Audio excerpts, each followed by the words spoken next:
The spring game A-Day is finally here for the Crimson Tide. If you want a winners, losers, and recap video, I'm thinking on Sunday for you guys, since I'm technically off on Saturday, hit us up with a subscription. It's all free here. We'll post that video for you guys on Sunday since I got time to watch it on ESPN Plus this year. If you want that video, hit that sub button right now.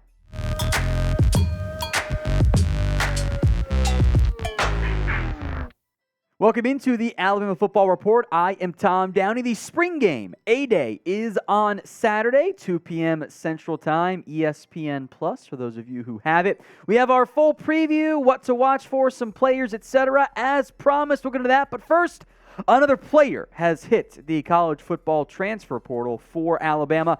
Anquon Fegans, the former four-star recruit last year, redshirted as a freshman, number 117 overall. I guess he realized or decided he wasn't going to play very much this year for the Crimson Tide. This is the second defensive back since the reopening of the portal to decide to at least pursue leaving Alabama. That year leaving before the spring game makes me think he's not going to come back. So back-end depth is lost again with Fegans, but I'm sure Bama will be just fine.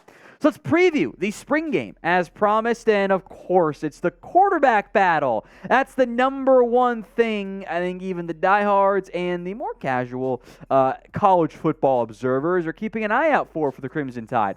Who will it be at quarterback? Now, I would fully expect it to be either Jalen Milroe or Ty Simpson.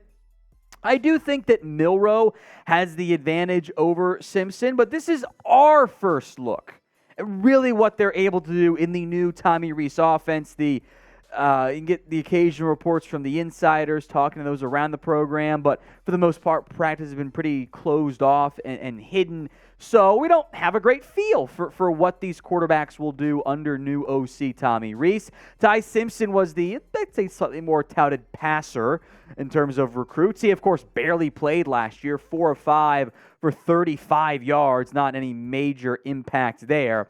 I forgot to put in the script, but we do have some Jalen Milroe list 5 stats here as well, because Milroe did get to play a little bit more than what Simpson was able to when Bryce Young went down. Milroe is the more dynamic, dual threat, playmaker type of quarterback. He's mobile. He's dynamic. He's the running ability is certainly there for Jalen Milroe, and I do think he's going to have to lean on that in the offense, and I think Alabama in general will lean on the ground game.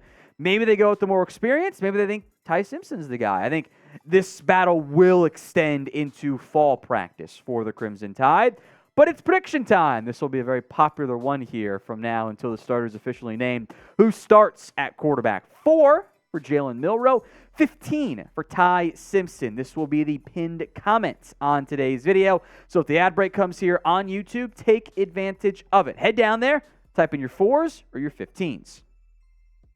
Number 2, preview storyline, what to watch for. How about the hype around Malik Benson? We've been burned before.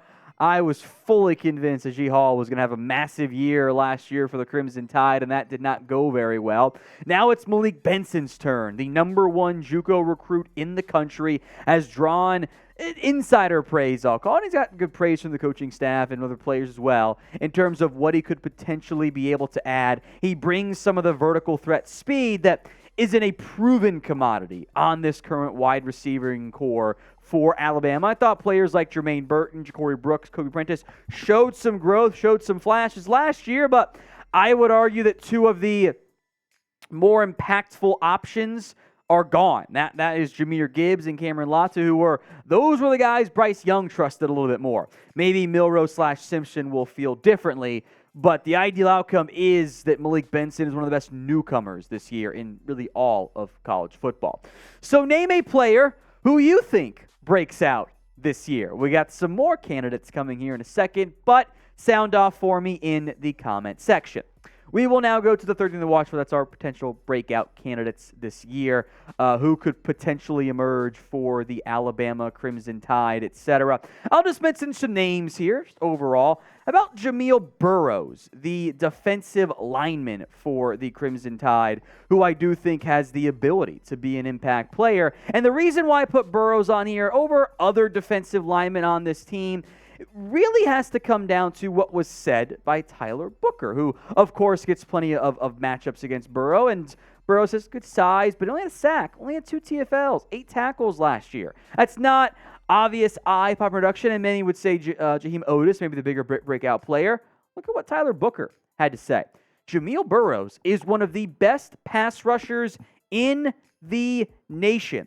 I am excited for him to go out and show it this year. Jameer's quick, is so quick, and he's very smart. That is very high praise, by the way, for Jamil Burroughs, and I would be one that hopes that breakout does happen. You're going to lose Byron Young. That is a big loss. You're losing some other defensive players. Burrows breakout would be great. Next up is Earl Little II, the defensive back who didn't play really at all last year, but the secondary is being overhauled. I am curious to see, just what the depth chart looks like, how the rotation is in the spring game, and if Earl Little II, whether it's a nickel or a safety or outside corner, can emerge as a key contributor alongside players like Kool-Aid McKinstry. The tight end unit just overall is next up here for me on this particular list. In the past, maybe it's because just Michael Mayer was there, Cole Kmet was there, the Notre Dame offense under Reese leaned more heavily on the tight end unit. Amari Black has drawn some plays so far. Robbie Oates is there. C.J. Dupree is a significant transfer addition for the Crimson Tide out of Maryland. So there is potential for better impact and growth there. I think the ideal outcome is that those tight ends make a splash, at least more than what we're accustomed to at Alabama. I mean, Cameron Latu set some school marks for tight ends, and he wasn't like an off-the-charts elite production guy. So maybe there's some room to grow there at that spot. The fourth player, because we'll do 2 defense, 2 offense, because kickers aren't people, Jace McClellan, the running back. Jahmyr Gibbs is gone. McClellan is the leading returner, 112 carries, 655 yards, 7 scores. If you watched yesterday's video, it certainly sounds like the Crimson Tide are going to be asking for more income or bigger impact, etc., from the running back. So McClellan is going to be counted on heavily in that area. We have a deal for you guys. Alabama football hoodies are on sale with our friends over at Fanatics. So get yours today. Chatsports.com/Bama hoodie. I'll put that link pretty high up in the description. It'll also be in the comment section as well. Should be replied to the pinned comment if you want to go find it there. Tons of styles, colors, varieties, and more. Chatsports.com/Bama hoodie. Number 4 on our list, that is the 2 freshmen, 2 of the best freshmen in this class for Alabama. Caleb Downs, a safety. Justice Haynes, the running back. We'll start with Haynes. We mentioned the running game wants to be heavily utilized, more so than maybe the previous couple years under Alabama, if the offensive line, of course, is to be believed. And there has been praise for Haynes. There is room for touches in the running back rotation. He's only a freshman, but he's number 24 overall recruit, the number 2 back in this past year's class, number 2 in the state of Georgia. He could have a big impact as a freshman. He's number 2 in the state of Georgia. Number 1 is Caleb Downs. Yes, by the way, that's Josh Downs' bro, for those of you wondering. That's producer Rolly there is a big UNC fan. Caleb Downs is a 5-star recruit. He's number 6 overall in the class. The number 1 safety, the number 1 player in the state of Georgia. Perhaps the best of the Downs brothers there with Josh Downs now leaving from UNC going to the NFL. There's room in the safety room to make an impact. He might be able to play right away. Finally, number 5, just the commits in town or the recruits in town and maybe getting some new commitments while they are in town for the spring game. We'll break down what I mean by that here momentarily, but first, will you watch the Alabama football spring game this year? Y for yes, N for no. You can sound off if you have ESPN Plus. Hey, I'm just glad it's not on NFL Draft Weekend. So sound off, Y for yes, N for no. 24/7 Sports' updated, or most recent list, I should say, of who's going to be there at the A-Day spring game. 6 of the commits, 3 in 2024 on the left and 3 in 2025 on the right. Julian Sayin, Jaylen Mbakwe, Perry Thompson, 2 5-stars there. I'm betting they're going to be doing some recruiting themselves while we're there. Commits 2025, 5-star receiver Ryan Williams, 4-star OT Mason Short, 4-star offensive tackle Dontrell Glover. Then there are some uncommitted players, including a Georgia commit. That is Demarcus Riddick, the 5-star linebacker out of Alabama. He's coming to the spring game despite being a Georgia pledge.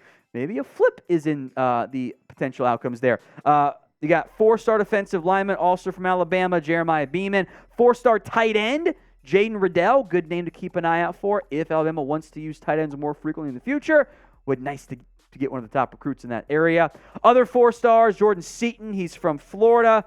Mississippi's Kamran Beavers, Jordan Ross from Alabama, and Daniel Calhoun, also from Georgia. Those last batch of guys, I'm talking about the title, they're all from 2024. Then a batch of 2025 recruits. These are all known committed options here, including another Georgia commit from Buford, Georgia, Jaden Perlote, I think I pronounced that correctly. He's a 5-star linebacker. Bunch of 5-star defensive players, Anquon Fegans, which, hey, is maybe noteworthy with what just happened with the other Fegans. So asterisks on that one there. David Sanders, Devin Sanchez, Zayden Walker, most of those guys from Georgia. Sanders is from North Carolina, one of the farther trips being made, so it's a good name to keep an eye out for. London Merritt, the 4-star edge, along with Jared Smith from Georgia, Alabama, and South Carolina's Amari Adams. So a lot of defensive guys set to show up this week for the spring game. If you have not already, please make sure you guys are subscribed, youtube.com/@RollTideTV.